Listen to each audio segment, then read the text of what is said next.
you just do it, it'll turn out okay. And today we are welcoming back, after a long vacation time, Dr. Dino.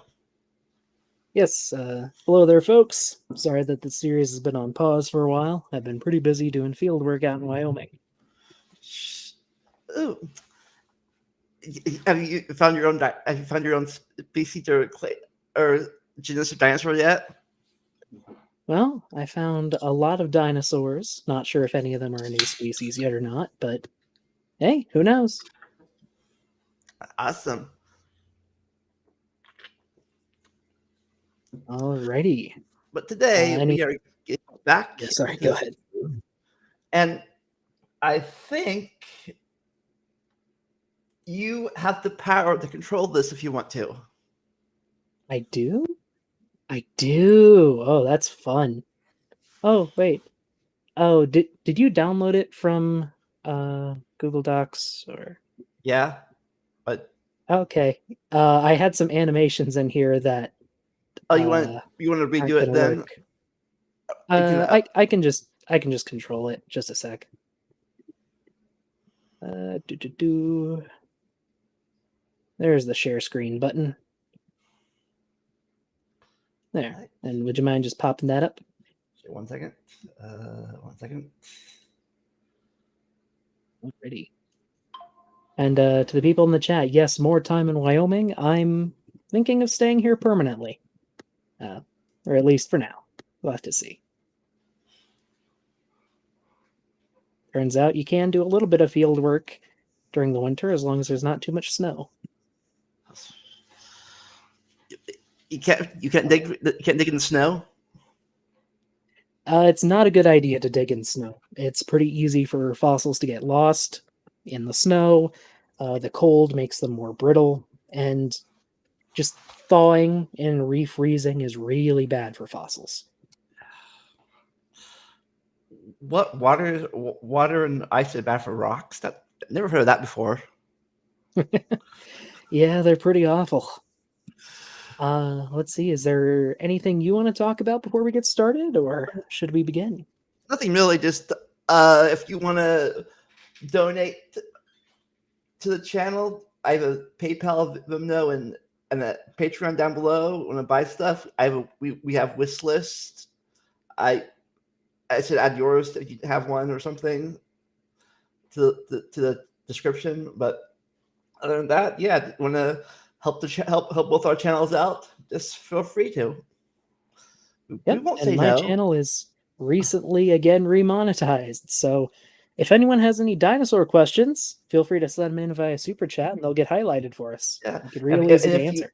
If you want to share this channel with a lot of people, watch it 5 million times, so I can get remonetized again. So, yeah, I won't complain.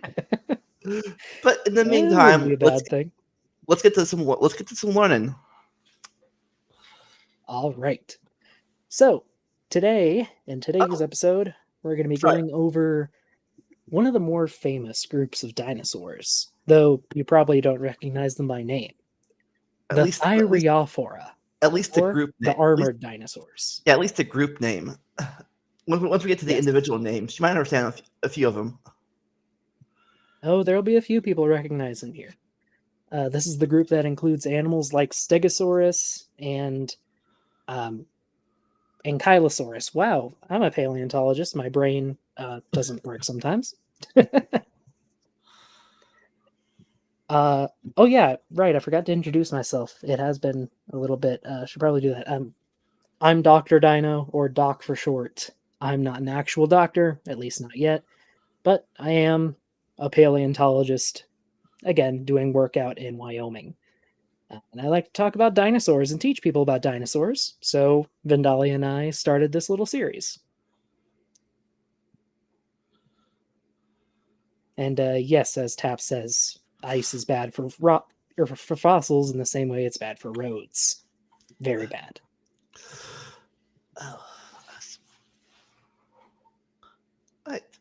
Oh, and this contains real fossils? Yes, it does. So in my time doing field work out here in Wyoming, I found quite a few dinosaur fossils, some of which are from members of this group. And I have been given the okay to show some of them. Oh, and my channel is monetized. So if you want to send super chats, I think you have to send them on my channel. I didn't see a button for yours, Vandalia. Yep, I have. Unfortunately, I do not have the view count yet for YouTube to consider me important. Well, I don't think it considers any of us important, but yeah, fair.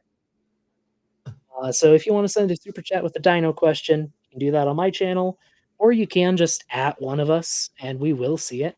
It's just that super chats highlight it, so it makes it easier to stand out from the rest of the chat. Anywho, so the Thyreophorans are the armored dinosaurs, again, like Stegosaurus and Ankylosaurus. Um, I believe the name translates to shield bearer, which, kind of makes sense. And they get kind of weird for dinosaurs, at least. A lot of them get really heavy and thick with like 5 Cs. Is Dinosaurs weird? That's it. That's impossible. weirder than most. Most dinosaurs stay somewhat lightly built, at least more than you think they would for their size. But Thyreophorans go all in on just being super heavy. And Dr. Tapioca Weasel is gifting memberships over on my channel. Thank you, Tap. Just going to read these out quick. They went to Sydney Raptor, Native Atheist, Triceratops, Kanji Broth, and Ashton Richards. Thank you, a Dr. Tapioca Weasel, who, unlike me, is an actual doctor.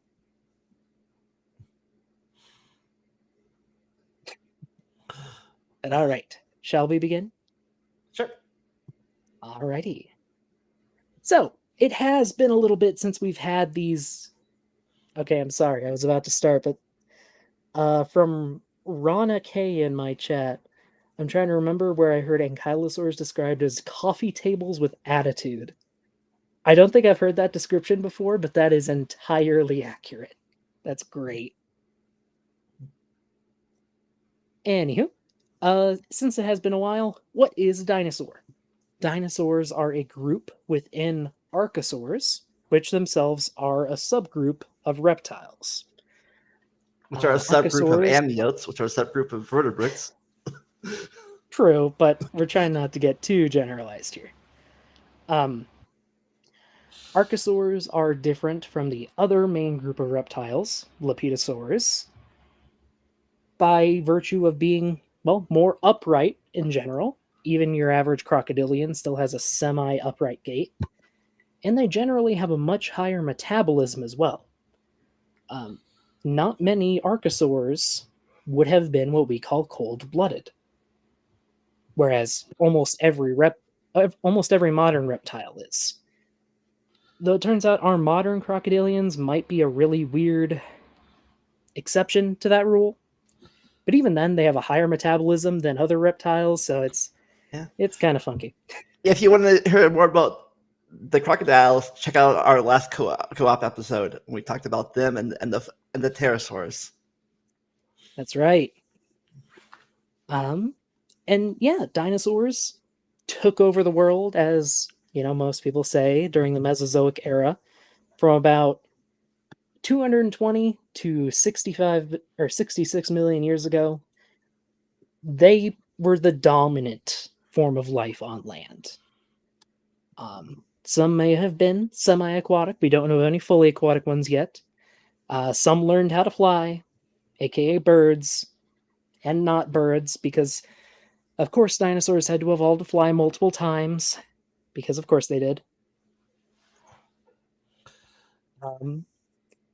And today, we're focusing on one of the stranger body types within Dinosauria, the Thyreophorans. And they are branches, when we talked about before, the ornithid, I still can't say that name. It's okay. The Ornithischians. Which translates to bird hip, which, if you know anything about dinosaurs, you know that bird hip dinosaurs did not give rise to birds, but these categories were invented in the 1800s. It'd be more surprising if they completely held up today. Also, my glasses are reflecting, so I'm going to take them off. Yeah. Science is it's cool, but sometimes they have bad names. Well, it's not a bad name. So I can actually pull up an image here. So the structure of an ornithischian hip does look superficially like a bird hip, hence the name ornithischian. The problem is we only figured out a century later that it was a superficial resemblance. Ornithischian dinosaurs seem to have evolved this hip structure as a way to move their guts back farther into their body, and modern birds did the same thing. So, convergent evolution, what's that? Yeah. And we will see it when we get back to theropods eventually. But on the line towards birds, you do see their pelvis slowly transition to be more bird like. It's very gradual, but it's pretty neat. Hopefully we'll get to that part sometime in 2025.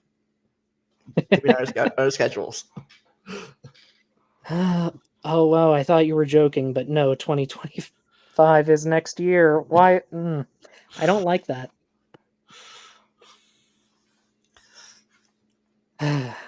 Oh, also, I see I have a paleontologist friend in the chat. Hey, Vanessa. She's another paleontologist who I have been doing a lot of field work with and have been learning a lot from. Some of the stuff in here I learned from her. Anywho. So now we're going to focus in more, not just on Dinosauria, now specifically on Thyreophorans. So these dinosaurs first appear in the early Jurassic. There might be some fragmentary members at the latest end of the Triassic, but I don't think any of that is confirmed right now. Well, get on it in your next dig. What was that? Get on that in your next dig. Maybe someday. Who knows? I usually deal with younger rocks than the late Triassic. Though there are some exposures nearby, so maybe. Anywho, pretty early on in their evolution, we see this major split within Thyreophora. One group goes tall and flat, and the other group goes short and flat. The tall ones are stegosaurs, and the short ones are ankylosaurs. So, do we know why they went their separate directions? We don't, unfortunately, at least not right now. Sadly, this split happened or appears to have happened in the early/middle Jurassic, and we don't have a ton of rocks from that time period, at least not in most parts of the world. Also, Tap has done his thing again, and he is sharing more memberships. Well, one went to The Random Wolf, so thank you, Tap. I don't see any others. It's kind of odd. Well, hopefully they show up sometime. Anyway, no, we don't know why the split occurs. Yeah, no dinosaur journal saying why the feud happened and why they went their separate directions. Unfortunately, the fossil record is horrifically incomplete. With that said, one of the earlier Thyreophorans we do have is called Solidosaurus, up here.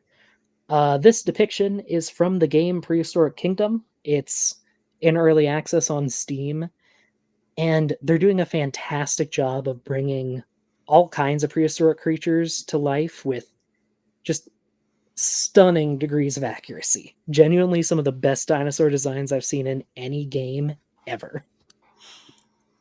And this is just one of the ones they knocked out of the park.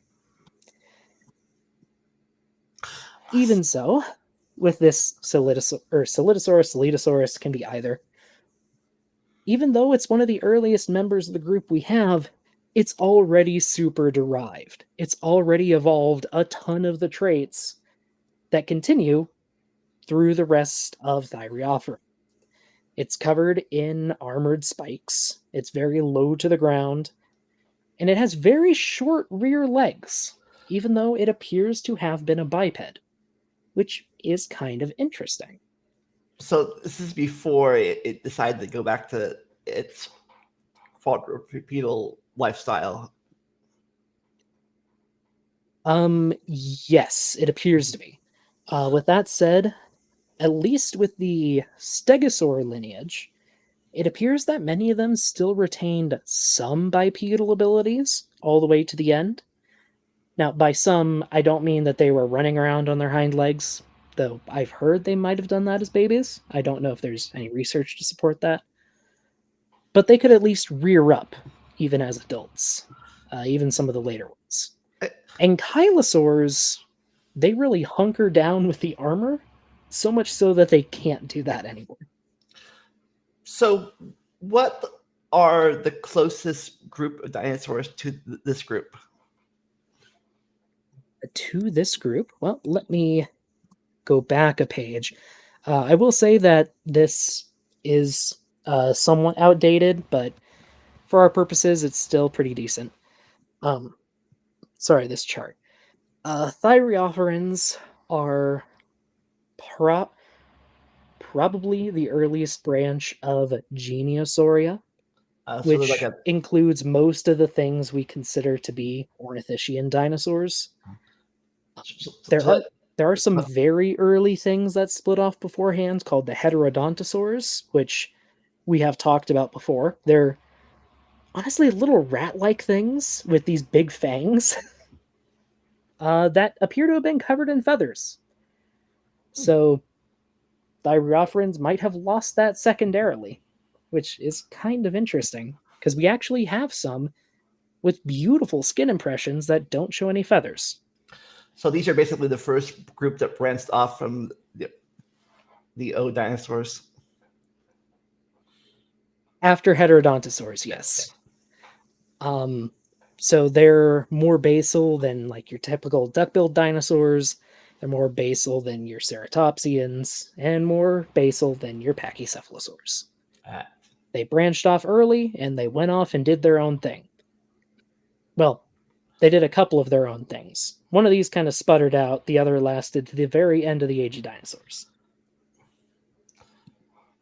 We'll see which is which soon. Yes, this is the basic split. And from here in the presentation, we're going to be going down the Stegosaur line first, then the Ankylosaur side. Because they were in the Jurassic, the one the Cretaceous. There are Jurassic Ankylosaurs. They don't get talked about very much, but they do exist. And there will be, I think, a couple of those in this presentation, actually. Cool. Okay, you out there in the press, speak up against for the Jurassic Ankylosaurs more. Why don't you? No one talks about them. No more Ankylosaur censorship. All right. And here is one of the earliest stegosaurs we have. This is Huyangosaurus from China. Huyangosaurus is, well, like I just said, a very early stegosaur. It's so early that it might have been a facultative biped. A lot of its weight is still pretty far back over its hips, and its arms are actually really lightly built.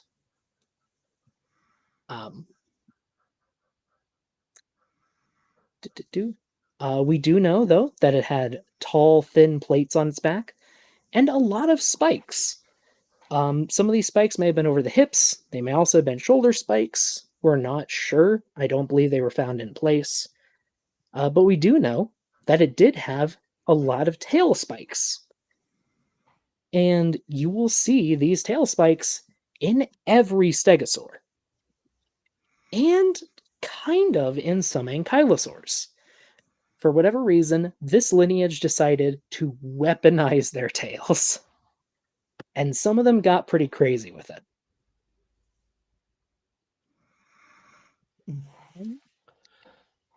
According to Vanessa, Jurassic ankylosaurs are at the Museum of the Rockies. That does not surprise me at all. I know the Wyoming Dinosaur Center has one too, but Vanessa doesn't like that museum very much. Anyway, yes, this is an early stegosaur. It's from about 160 million years ago, which is another thing you're going to notice with this presentation. You can see the age that each dinosaur is from up here. All of the stegosaurs are going to be in a very narrow span of time. Very narrow. Which is kind of weird. And we're already to the end of the Jurassic. This is Kentrosaurus. This one comes from East Africa and was a very, very spiky dinosaur. I'm not sure if it has the most spikes of any known stegosaurid, but it sure does have a lot of them. I believe it... let's see, does this have the right count? Yes, I believe it is 6 spikes, or 6 pairs of spikes from the back to the tail, and then another pair of spikes on the end of the tail. It also had some very small little plates. And we actually have a lot of Kentrosaurus. We have a couple dozen specimens, or a couple dozen individuals, I believe. So I think it is one of the most populous stegosaurs as well. Also, the people are planning my doom in the chat. That's lovely. Anyway, so this side halfway down the plate side, like, you know what? I'll put no more plates. I'm going for spikes now. Yeah, pretty much. Stegosaurs.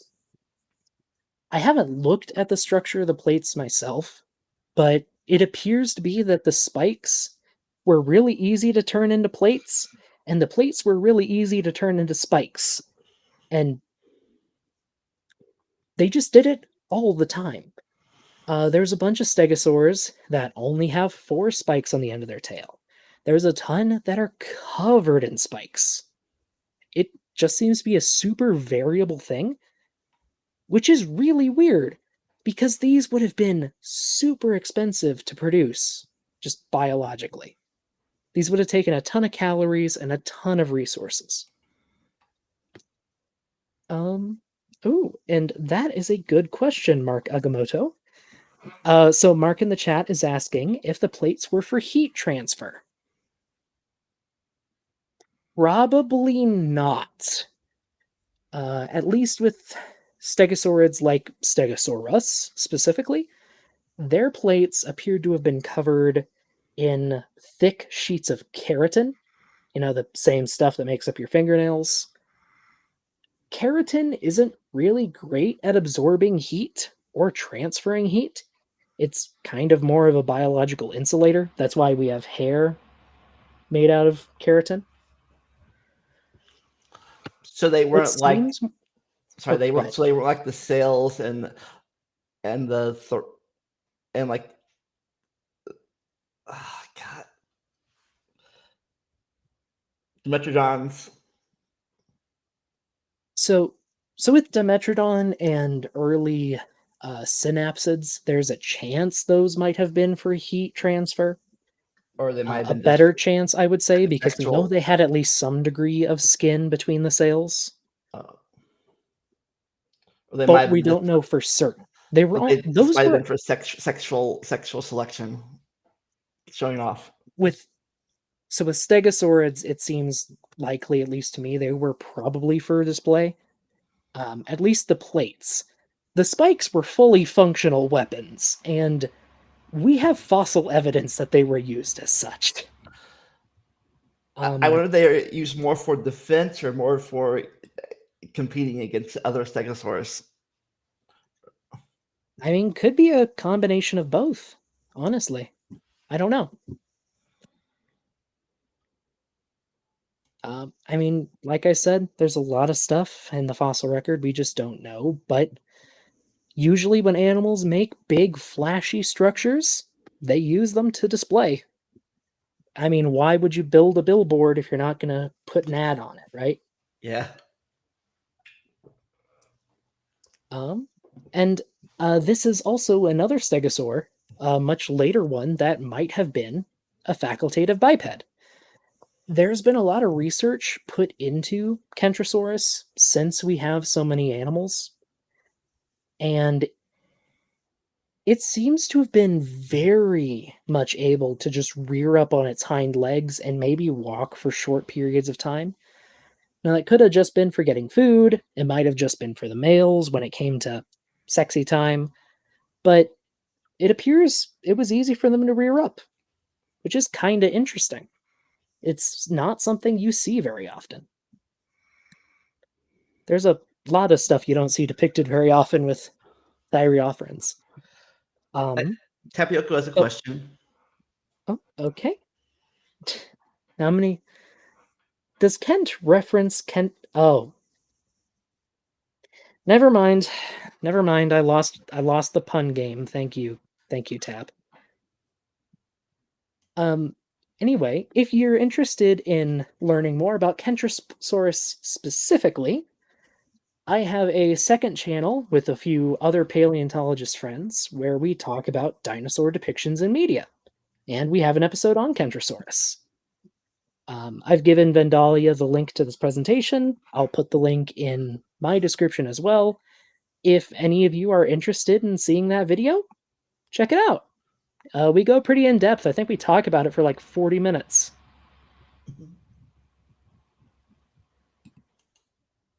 And next, we have a very interesting stegosaur. This is Miragaia. And the weird thing about this one is it seems to have converged with sauropods a little bit. Because Miragaia has the longest neck of any known stegosaur, or, well, Thyreophorine. Full stop, actually.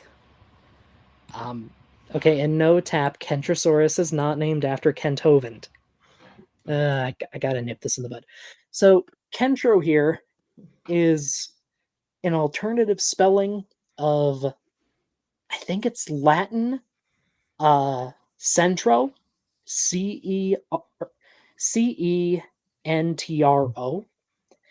You can see this in words like Centrosaurus, Centromere, stuff like that.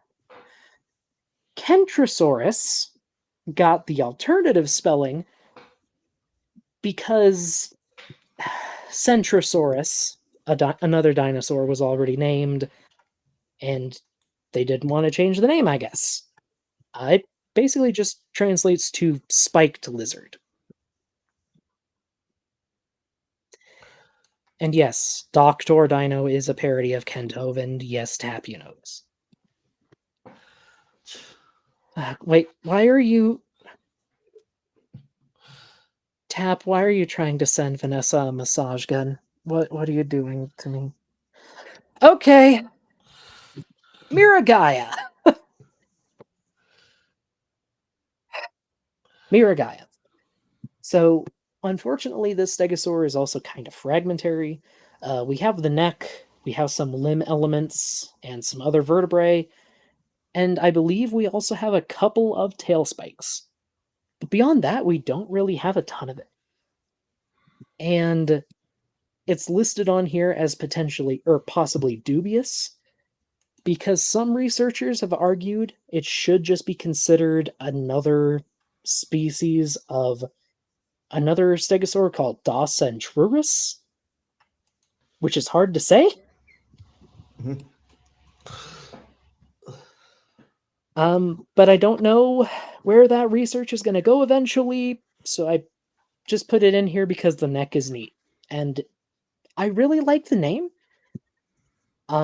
It's named after the town of Miragaia, and I just think it's pretty.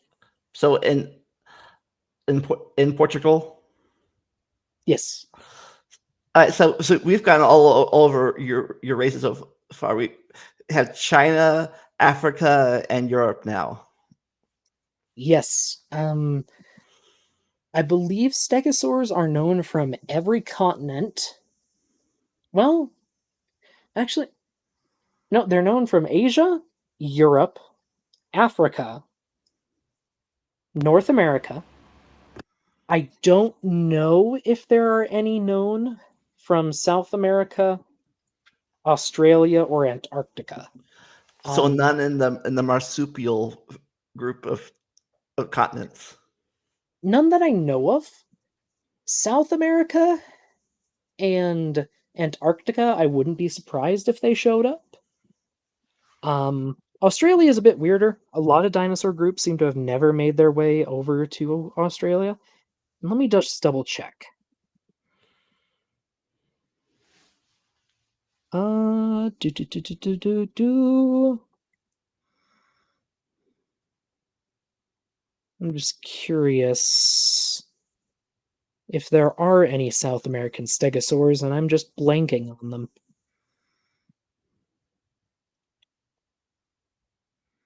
I'm not seeing any. Now, that doesn't mean that they weren't there.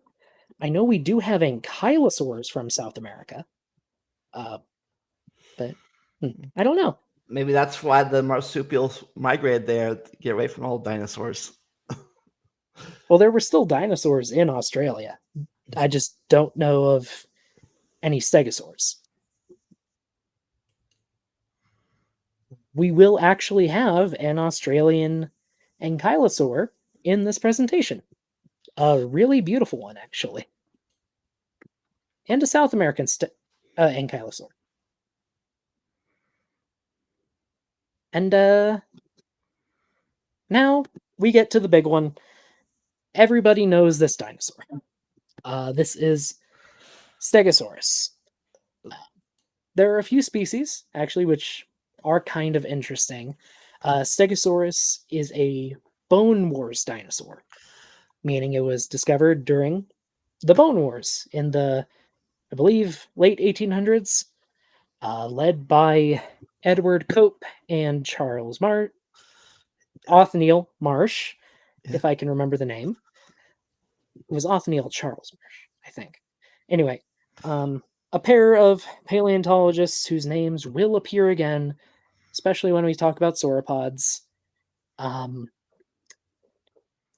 There are Sydney has some facts to share with the group. Ancient koalas killed off all the large land carnivores in Australia. I mean, maybe, maybe. So this is the one that gave the name to the whole group of family. Stegosaurus, yes. The name means roofed lizard because when it was first found, they thought that the plates would have laid flat on the back, which, not a bad idea. Kind of going off of some ankylosaurs that had already been found. So, not a bad idea. But then we found ones that were better articulated, better put together. And no, the plates were vertical, hanging up in the air. And as has already been brought up in the chat tonight, some people thought, hey, maybe these were to warm it up in the morning because this was a cold-blooded, slow animal and it needed that. It, in fact, was not a cold-blooded or slow animal, and it did not need that. And like I already said, the plates weren't covered in skin.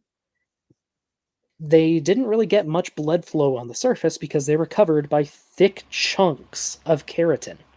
Again, like your fingernails. They were probably brightly colored, though. They were probably really excellent for display. So on here, the spikes are mainly focused on the tail, and the rest of the back is pure plates. Looks like. Yes, like I said earlier, there's a ton of variation in stegosaurs. And Stegosaurus is on the much more platey end of the spectrum. And As I say here in this first paragraph, we're already at the largest and most famous member of this group. Despite how famous Stegosaurus is, stegosaurs are a fairly small group of dinosaurs. They don't seem to have been super diverse, and they didn't last for very long.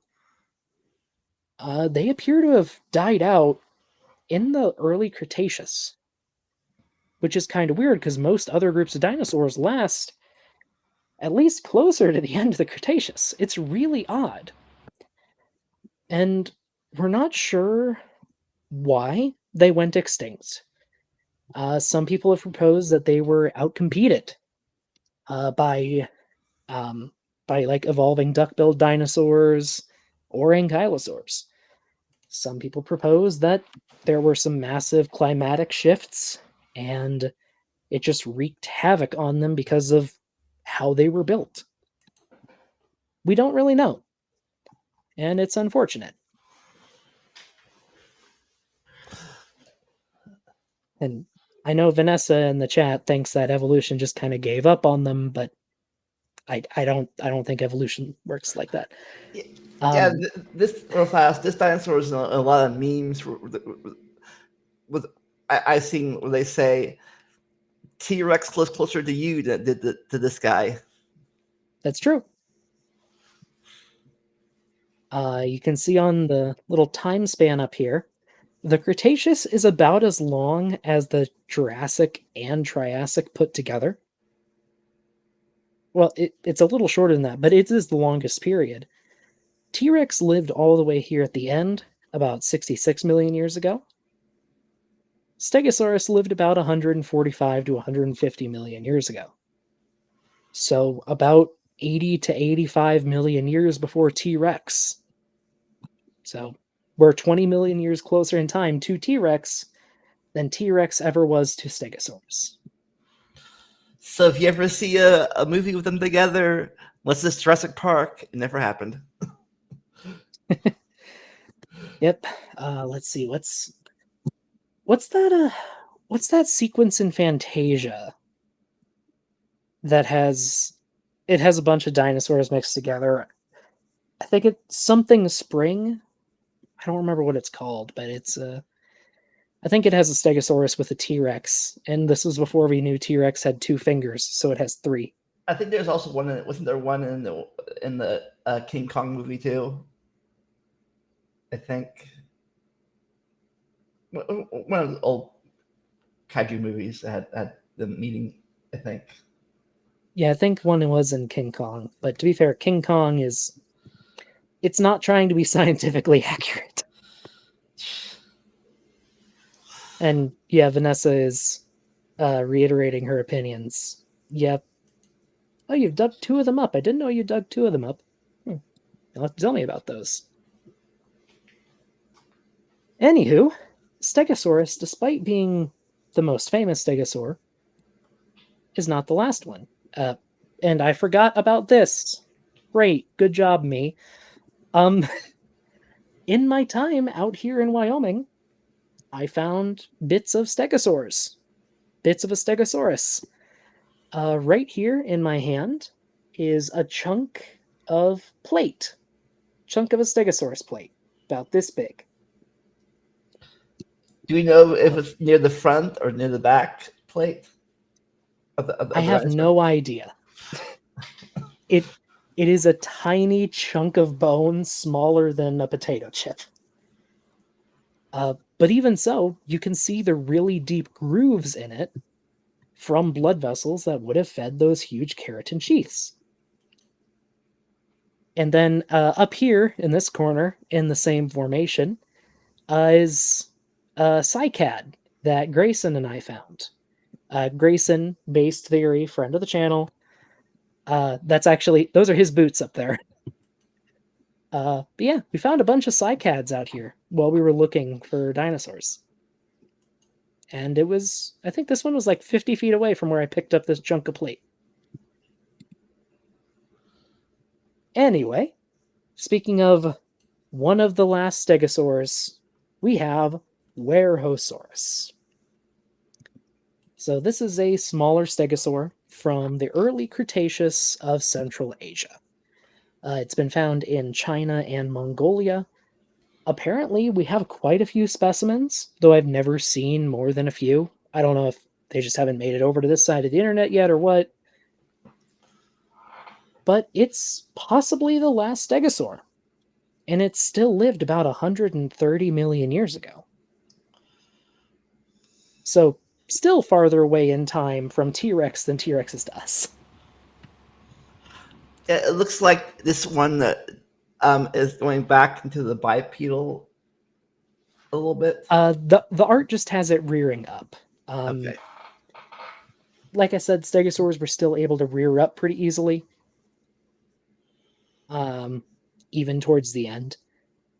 So the artist just chose to depict it in a fun pose because, let's see, this is Vladimir Nikolov.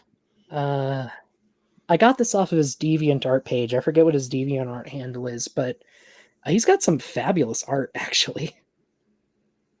One of the few notable things about Werhosaurus, then, besides the being one of the last stegosaurs, is that it had low rounded plates. And for a while we thought that they were like these kind of brick-shaped plates. That turns out to have just been based on a broken plate. And we decided that that's what all the plates looked like for some reason. The actual plates probably would have had a more conventional stegosaur shape. Oh, and Vanessa is wanting to drag me out to the field next week so I can show her the plate fragment. If we can find it, if we don't get snowed out, sure.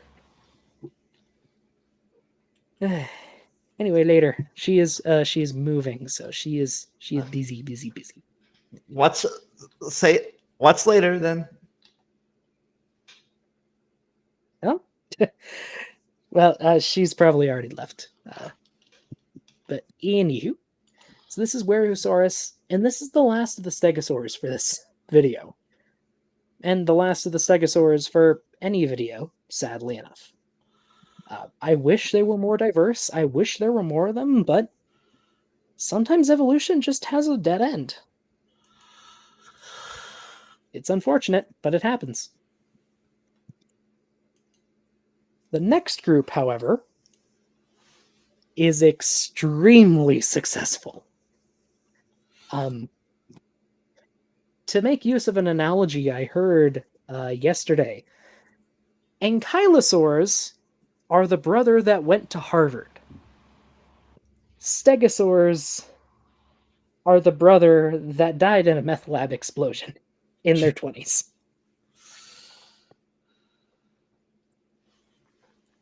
And yeah, here we start with the ankylosaurs. But we're starting with a really weird one. This is Jacopil. It's a very new ankylosaur from Argentina. One you can hug, apparently. Yes, you could. It's the size of a large dog. It's absolutely adorable, and I love it. But even though it looks like it should be one of the earliest members of the group, this guy's from the late Cretaceous. It's about 90-ish million years old. Which seems kind of crazy, because we don't have a lot of latest surviving ankylosaurs that look like this guy. But an important thing to remember in evolution is that just because some members of a clade specialize doesn't mean they all have to. Like, we still have rats and mice today, even though a ton of modern mammals have ancestors that look like mice and rats.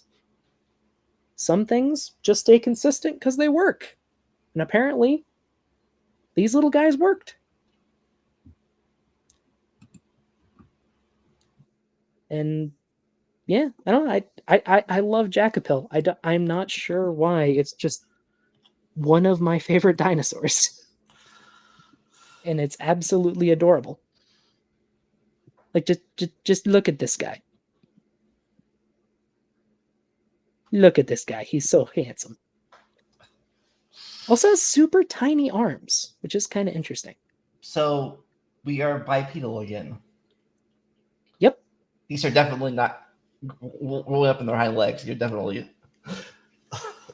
Yeah, they're definitely not quadrupeds. But they're pretty neat.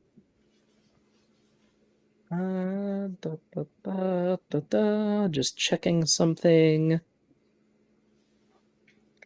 Oh, Sydney Raptor is listing everything found in the Rite of Spring. Yeah, that sounds about as accurate as I thought it would be. That's one. That's one big dinosaur name. Now spaces. Lumbeosaurus, Massospondylus, Plateosaurus, Griposaurus, and Montosaurus, Parasaurus, Stegosaurus, Ornithomimus, Archaeopteryx, Psittacosaurus, Camptosaurus, Ankylosaurus, Tyrannosaurus, Space, Rex, Ceratosaurus, Ankylosaurus, Corythosaurus, Dimorphodon, Troodon, Oviraptor. Ooh, I agree, Mark. Ark needs to add Jackapil. It'd be so cute. Anywho, it's not the only weirdly basal ankylosaur that lasts into the later Cretaceous. We're over to Australia now. And for the record, Jackapil was in Argentina. This is Cunbarasaurus. I'm sure Sydney will want to correct my pronunciation there. But yeah, it's another basal, late surviving ankylosaur. It had longer legs than you'd expect from most ankylosaurs, but it still had thick chunks of armor covering its entire body.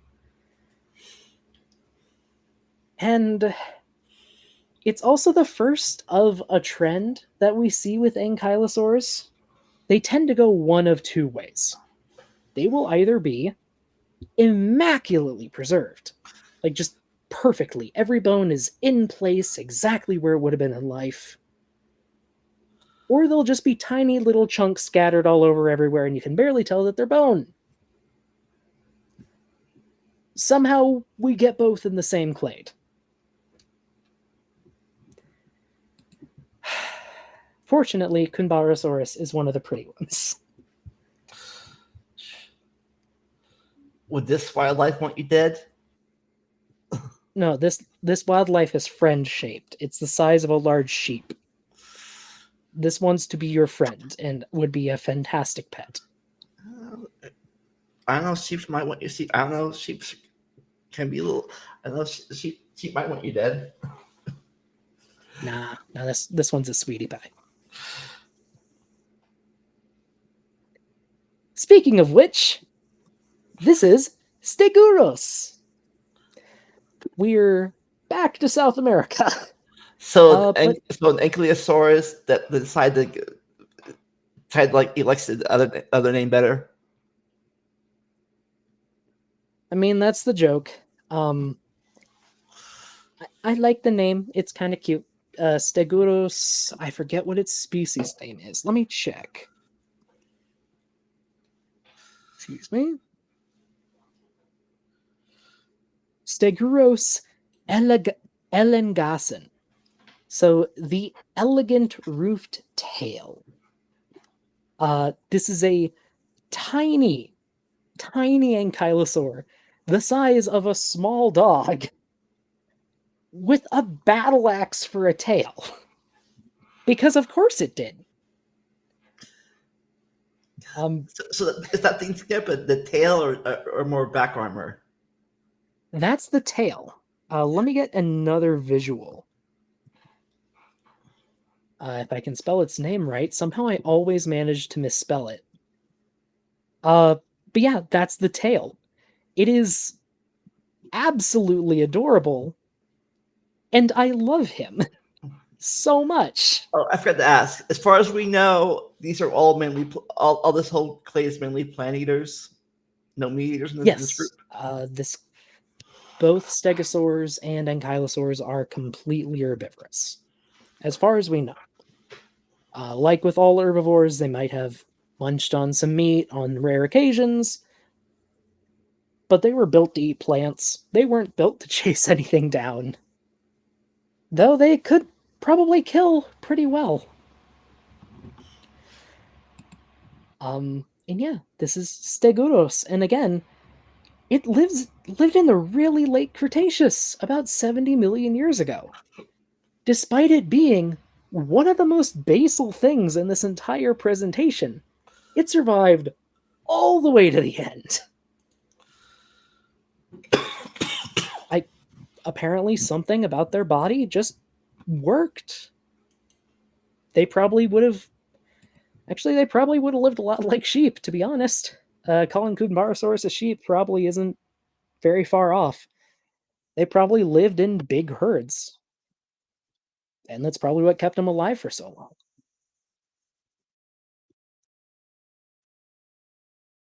And now we finally go back into the Jurassic with Gargoyleosaurus. Gargoyleosaurus lived alongside Stegosaurus. It lived in the Morrison Formation of the United States. But you never see it in dinosaur media that takes place around that time. It just doesn't show up.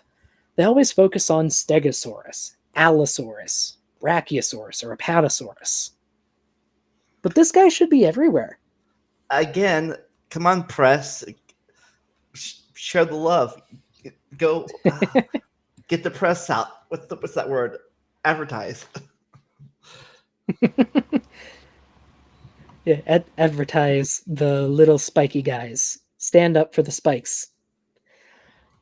And Gargoyleosaurus also starts another trend with Ankylosaurs. A lot of them have really good names. I meant to put together a list of my favorite names at the end. I kind of forgot.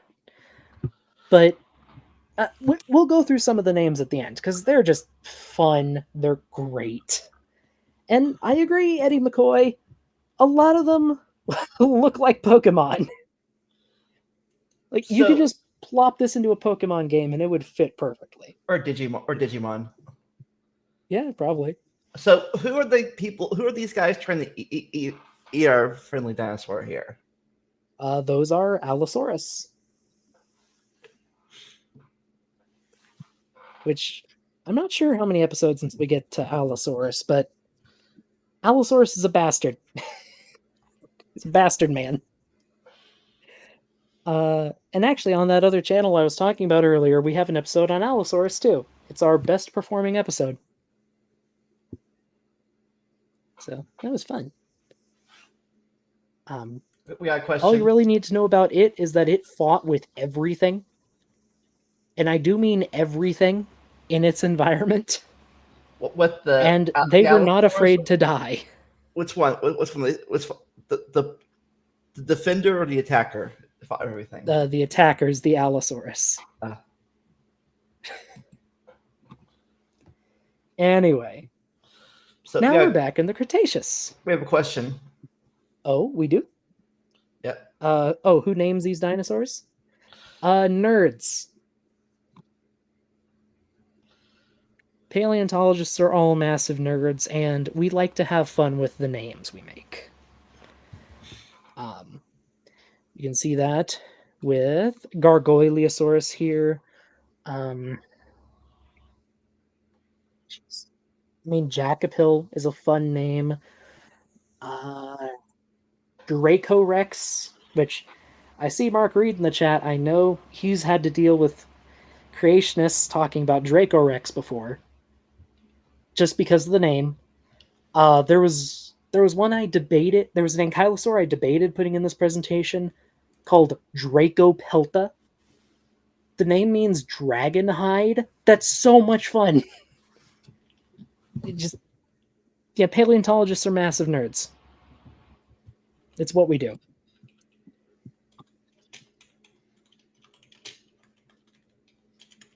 And now, this animal somehow manages to be one of my favorite and one of my least favorite dinosaurs of all time. This is Sauropelta. Sauropelta is the thing I have found the most of this summer. Bar Nothing. Bar none. I found the most Sauropelta out of anything else. I have found too many Sauropelta. We got another question. Yes. As Gargoliosaurus the Klingon of the Dino World, I don't know. I have never seen Star Trek, and you may call me a heretic. Gasp. Uh, I haven't seen anything. Well, I haven't seen any Star Trek in the past 10 years. I haven't seen it in any years, so. But at any rate, Sauropelta. This animal is a living boulder. And by that I mean it is short, round, and covered in spikes. And those spikes hurt if you sit on them. And I'm speaking from an unfortunate amount of experience when I say that. Yeah, real fast. Hopefully, your statement won't lose all your subscribers now because you said that. That's probably not. What, that a dinosaur can be annoying? I know a No, dinosaur can be annoying. I've met me. No, I mean that they don't like Star Trek. Oh. I mean, I don't have anything against it. I just haven't I watched know, it. just joking. Unless they're a Star Also, Wars I fan, have then people are like, yeah, it sucks. No, okay. so I have to do something super quick. I will be right back in like a minute. If anyone has any dinosaur questions, once again, feel free to ask them. Send in a super chat if you want. Any super chats I get this winter are going to help field work next year. Yep. So, I will be right back. Like I said, he said send in super chats or just join our Patreon. If he has, I don't know if he has one. If he doesn't, I think we have Patreon and Venmo, PayPal. I have a merch store when I buy a T-shirt or a coffee mug or a hat, and I want to get something off of my wish list of Amazon, Steam. I will say no. And as always, like the video, share it with a thousand friends. If you have 1,000 friends, give us both thumbs up and comment. Obviously, the almighty YouTube algorithm. All praise the algorithm. Okay, I am back. Sorry The about God that. above the God above gods, the algorithm of YouTube. Yes, I'll praise the algorithm. Anyway, I wanted to bring something special to this presentation. So on the following page is one picture of dinosaur bones for every Sauropelta I have found this summer.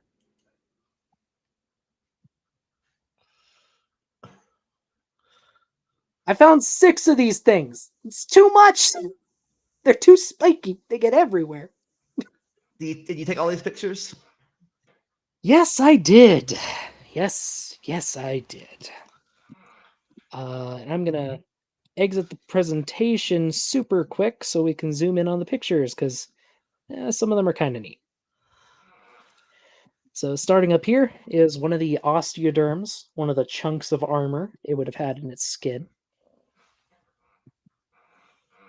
Over here are a bunch of bits from a different Sauropelta. This big chunk of bone is part of a scapula, and this is part of one of these huge shoulder spikes up here with a rock hammer for scale. Over here are some leg bones that I found eroding out of a hillside. It's a different Sauropelta, so that's number 3. Let's see. Yep, here's part of number 4. This, I believe, this is part of the hip eroding out of the hillside. And I say I believe because most of it is still covered by rock, and I'm not going to try to excavate it because this rock is really tough. But you can also see these things had big hips. Like, where did I left it in my car. I don't have a small rock hammer. Over here is another sauropelta. Here's some ribs coming out of the hillside. And lastly, here are some chunks of tail vertebrae, also coming out of a hillside. Again, I have found 6 of these things, at least, maybe more. You get sick of it after you sit on their spikes a few too many times. So did you get blood on these things on your fossils? Fortunately, no, but they did hurt. If they were alive and they stabbed you, would you get blood on them? They would probably chop you in half. So the thing is, most of the spikes that you see, especially in museums, are just the bony core. The full spike would have been covered in sharp keratin. And we know that actually from the next dinosaur that I'll be showing here. So a lot of the spikes you see would have been even bigger in life and sharper, which kind of makes me shudder.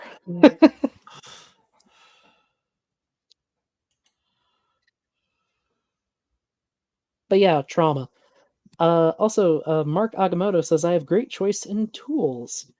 Um, I mean, it's a good rock hammer. I did not buy it for myself though. It was a gift from a friend.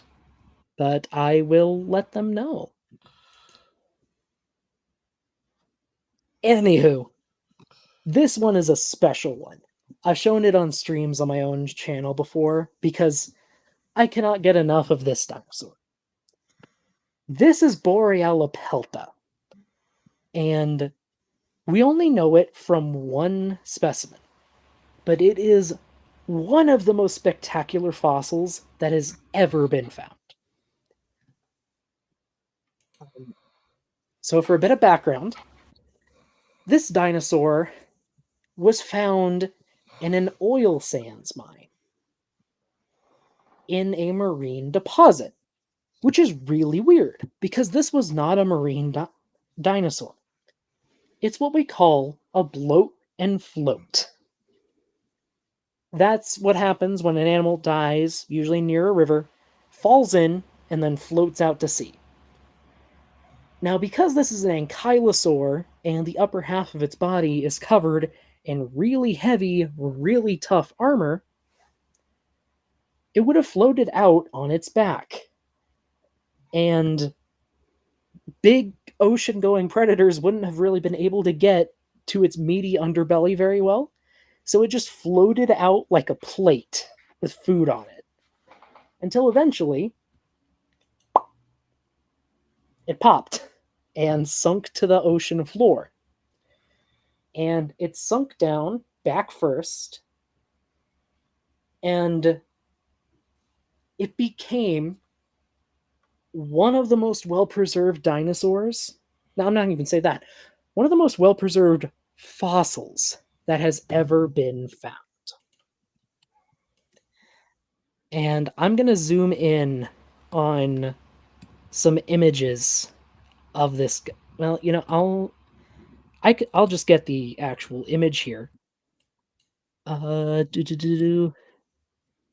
Oh, thank you, Dr. Tap, for gifting a membership. I'll see where that went here in just a moment. Oh, the body would have been a floating paradise for seagulls. That's true. Obstinate Sparrow. Also, that membership went to nobody. Huh. Yeah, that's weird. I don't know why that didn't send anyone. I mean, you sent memberships earlier, Tap. But I don't know if something just broke or what. Okay, here we go.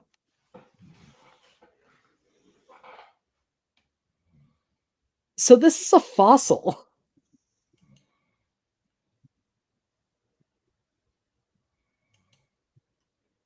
But it looks like it just died.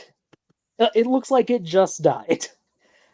But no, this is a fossil that was preserved in rock and had to be excavated.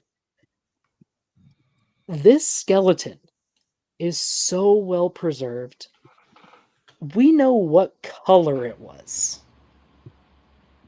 Every part of this that's been preserved, we know what color it was in life.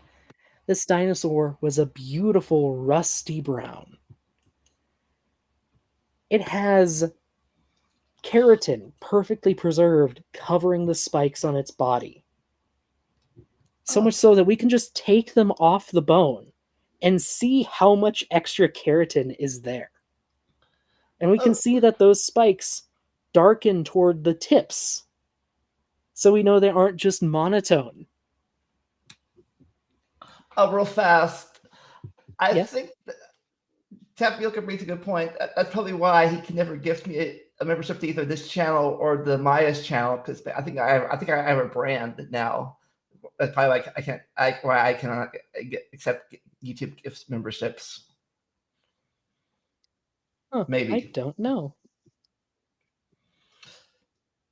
Yeah, I think I'm a branded channel. Maybe. Yeah. I've been around since the beginning, so I don't know. But Hmm. that's off the topic now.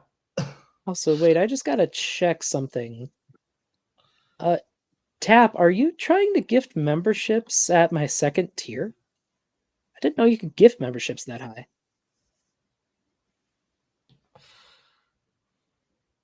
Uh, let's see. Everything should be enabled on my end. I mean, you sent them earlier.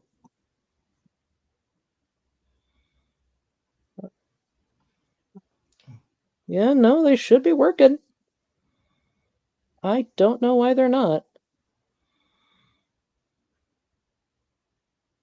Huh.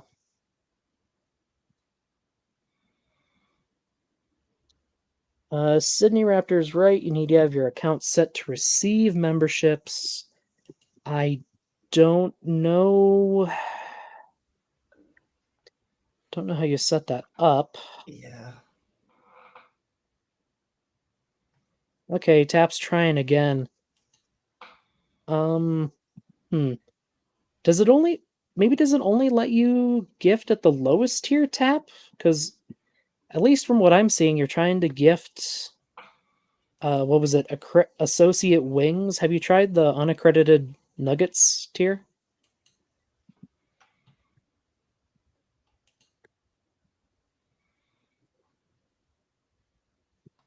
Huh. Okay, that's just weird. Yeah, Tap's sending me stuff. I don't know. That's weird. I don't know what's going on. YouTube is being YouTube, I guess. AKA, it's not working. Huh. Well, such is YouTube, I guess. I don't know why it does these things. Nobody does. Oh, well, he's trying again. Doesn't look like it went to anybody.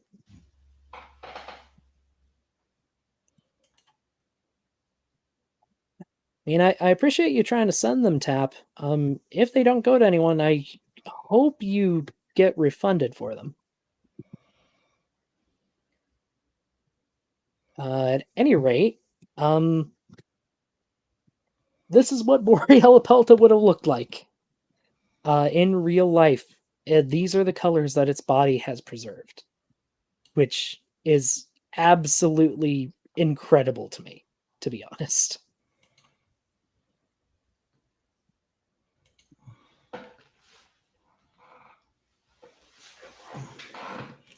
Like it's just it's still hard for me to believe that we can actually know what color some dinosaurs were.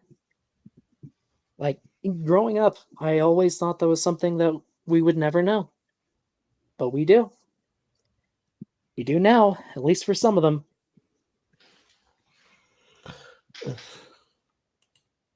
And now, possibly my favorite. Oh, sorry. Did you have a question there, Vandalia? Yeah. So unlike the Stegosaur group, there's no specific dinosaur named Ankylosaurus here in this group.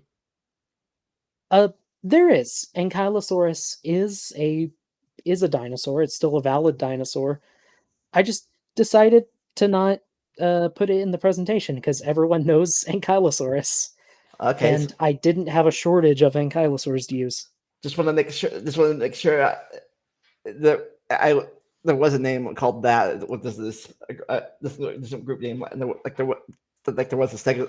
like you had the actual Stegosaurus in the Stegosaurus group, but so I didn't know there was an actual Ankylosaurus in the Ankylosaurus group.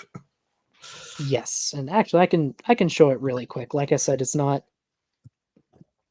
in the presentation just because everyone has seen Ankylosaurus. Well, everyone's seen Stegosaurus too, but you guys still added it. Well, true, but I also had like 12 Stegosaurs to choose from, and I had like 50 Ankylosaurs. Ah, okay. There. Ankylosaurus magniventris. The fused lizard with a big belly. Because of course that's its name, and it's fun. Anyway, Borealopelta. Fabulous dinosaur. I've talked about it before on many other streams just because I love it. I love it so much. But there is another dinosaur on this list. This is Zool crurivastator. And just Vendalia, any idea what that name might mean? Is it from Ghostbusters? It actually is.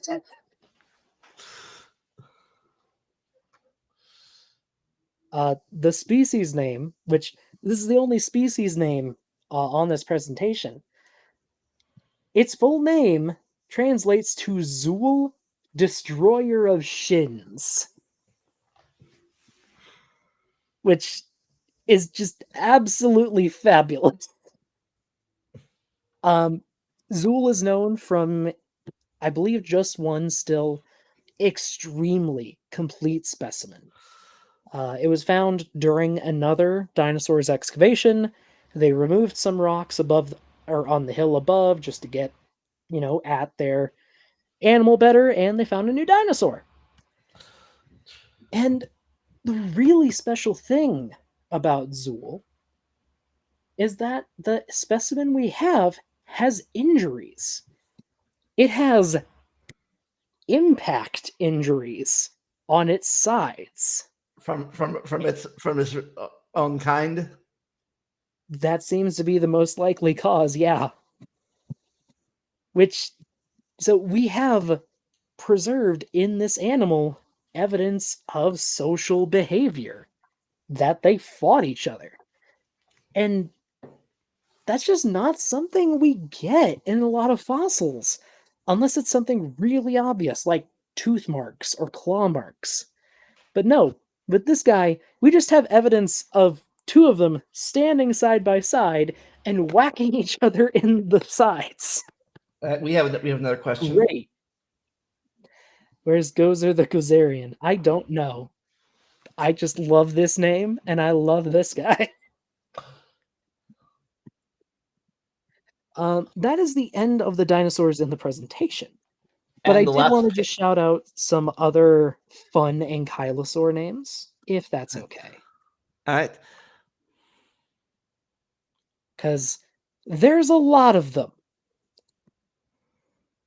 Let me see if I can find just a list of ankylosauria. And your last page is your sources you have. That was supposed to be a list of names. I forgot to finish it before we streamed. Maybe next. Don't worry, you have at least 2 or 3 months to our next stream. Come on. There's got to be a list of them somewhere.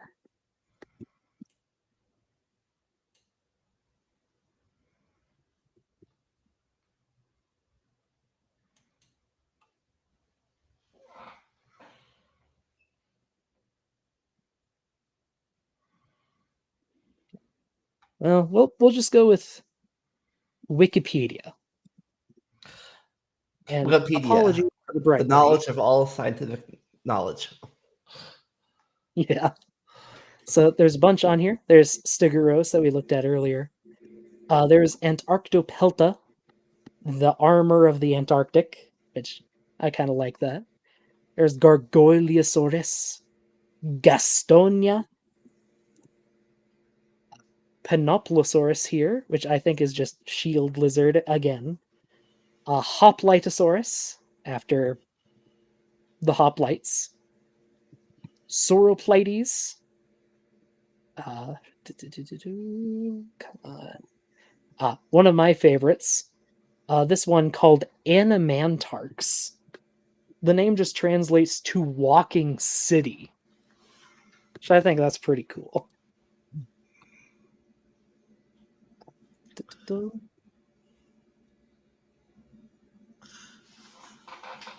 see, Texacetes,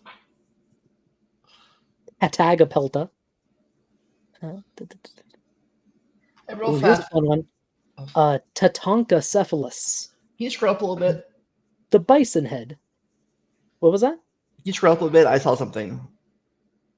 Oh, that's Sure. a little bit more. Okay, right. What's the difference between an Ankylosaurus, an Ankylosauridia, and like the three Ankylosaurus? Oh, Ankylosaurid and Nodosaurid? No, down the three Ankylosaurus. The Ankylosaur at the base, and then down there a little bit more is the Ankylosauridia. Ankylosaurinae. Yeah. Those are the most derived ankylosaurs. There are a few in here. Here's a fun one, actually. Crichton Pelta, named after Michael Crichton of Jurassic Park fame. Cychania, which is actually kind of a famous one. You see it in a lot of media. Tarkia. This one has a really big nose. Talorurus, which I think is just a fun name. Yeah,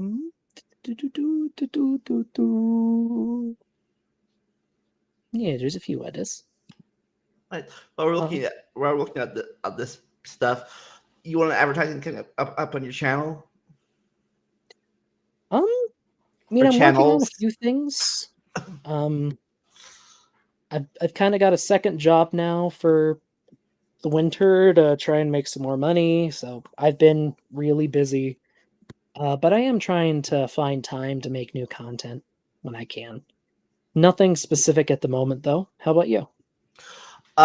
Next Saturday, I'll be having my season 12 finale of the podcast because I usually take a break in December for holidays and stuff. But for the next Saturday, Jillian back on my channel, and we'll be talking about in time for Thanksgiving the Mayflower Compact and all the stuff it has and it affects our future, affects today. Okay. So a little bit more recent history than these guys, but not that recent.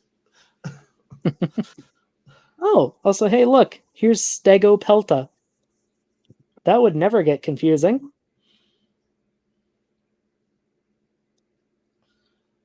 So, again, we like to switch back and forth. I picked this topic, so what's your? You get to pick the next topic to talk about. Well, I don't know. It depends on how far into the future we want to go. What do you think? Free in January, sometime in January.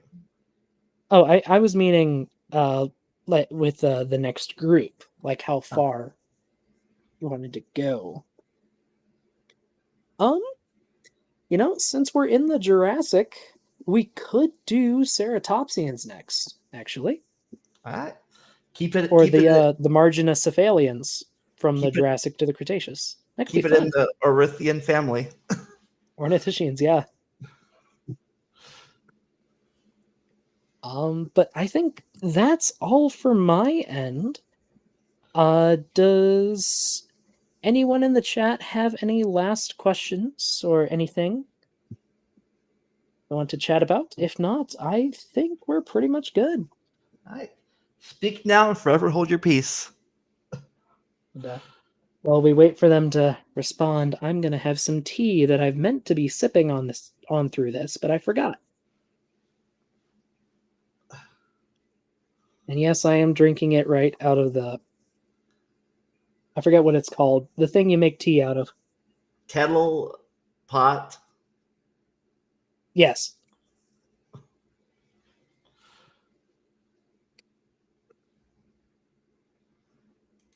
Sticking with tasty herbivores. I mean, apparently they were tasty. We have some evidence that T-Rex just ripped the heads off of Triceratops to eat them.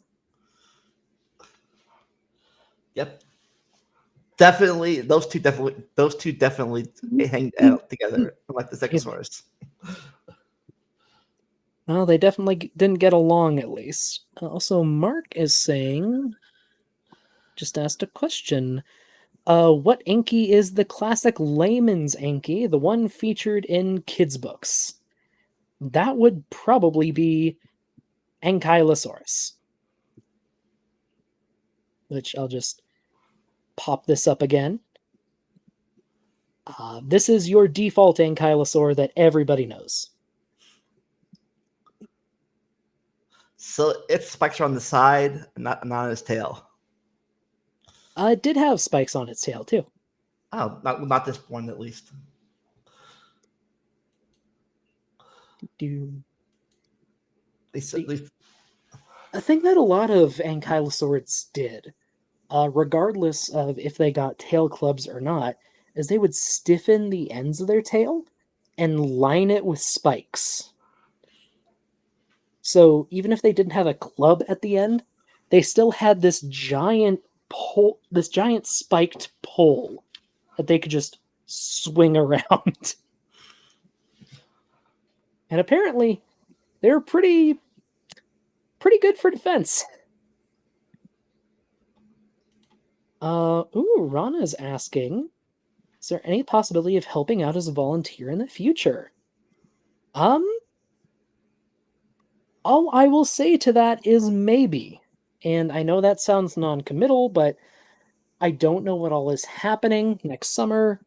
I don't know if we're just going to be looking for fossils. I don't know if we might excavate anything. I don't know yet. But I do appreciate the offer. I'll keep that in mind that people are interested. I think Grayson is interested in coming back too. Let's see, Mark's asking about the structure of the club. Let me get a picture of that.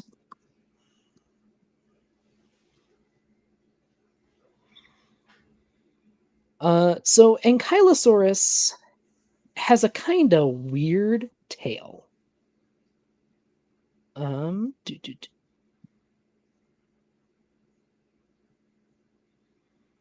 Okay. So these are two different Ankylosaur tails. This one over here is Ankylosaurus. As you can see, it's mainly composed of 4-ish individual osteoderms, so individual bones in the skin that fuse together at suture lines. And a lot of ankylosaurs with tails had different styles of tails. There seemed to be quite a variety. This one over here is from an ankylosaur called Anodontosaurus. I think that means the toothless lizard. Ron is interested in fossil prep. I mean, if you're near Wyoming, there's always going to be a museum nearby that would probably accept help, like for a volunteer fossil preparator. If you want to just get some experience, want to try it out, just reach out to your local museum. They will almost always accept volunteers. YouTube not showing Hollyhock a join button. I don't know what's going on with YouTube right now. People Tapioca gifted memberships earlier. I can send super chats myself. I don't know.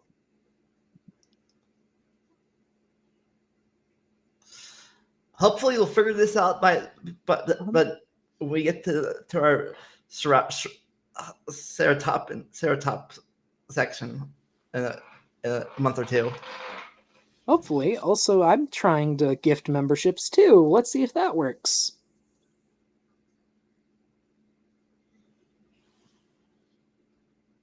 I would hope it would work. I'm the channel owner. I don't know why it doesn't seem to be going. Maybe. Yeah, that's weird. With that cheerful ending to the thing, since YouTube hates us right now, you want to say any closing statements? None that I can really think of, though. I think Mark's asking where, I think it's supposed to be Ankylosaurus fits in with Ankylosaurs. It is one of the most derived ones that lived at the end of the Cretaceous with T-Rex and Triceratops. Oh, I have a question. Yes. So I'm guessing at least how did the predators eat this guy? Did that flip it over to get to the armor? Eat the armor on the side, on the neck, or how did it? How did they get eaten? If they did get eaten, So that's a fun question. As an adult, for most ankylosaurs, they probably didn't have a whole lot to worry about at all. They probably didn't have anything to worry about. Maybe if they ran into a pack of carnivores, there might be some issue there for them. Actually, they might have been vulnerable to large crocodilians like Deinosuchus. I could see that happening. But with a lot of ankylosaurs, they were really wide and really heavy. And when people call them living tanks, it's really not an exaggeration. They would have been extremely hard to turn over, extremely hard to wound in general. And when they hit back, it would have been devastating, even for the clubless ones. so it was mainly the babies that had to worry. Yeah. So like once you got past a certain age, you're like you're set. You're more or less. Yeah, pretty much. A Raptor, Ankylosaurus is an arc. Ankylosaurus is in there. Okay, and no, Mark is insisting he means Ankylodon. Gotta look that up now. Yeah. Oh, it's a World of Warcraft dinosaur. Yeah, that explains it. You know, let's treat this seriously. What does this look like to me? I gotta renew my membership with that one of these days. I've been debating it, but I need more money to do it. Yeah, me too. I mean, honestly, I think it's a fun rendition of an ankylosaur. If I recall correctly, in game, like they're on the bear skeleton, so they move around like bears, and druids turn into them for their bear form, right? The Zandalari do. I know. It's I quit. fun. That's when at the time I quit Warcraft was that patch. I'm like, nope, I'm done. Ah, I went back. well, I did some classic Warcraft.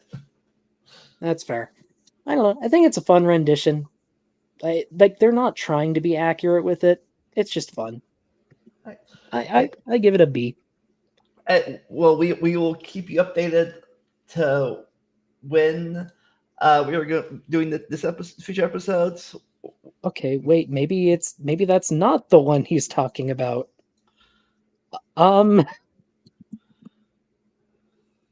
Okay. I don't know. I don't know. Follow up a follow up on your just a follow up on your channel or here later. My bet would be someone misspelled Ankylosaurus or they're referencing some other kind of animal. I don't know. I'm sorry. I will see you all next Saturday for our season finale, and we will see you sometime 2025 for the horny dinosaurs. Oh dear. Have a good one, everybody. In the meantime, never stop learning and enjoy the randomness.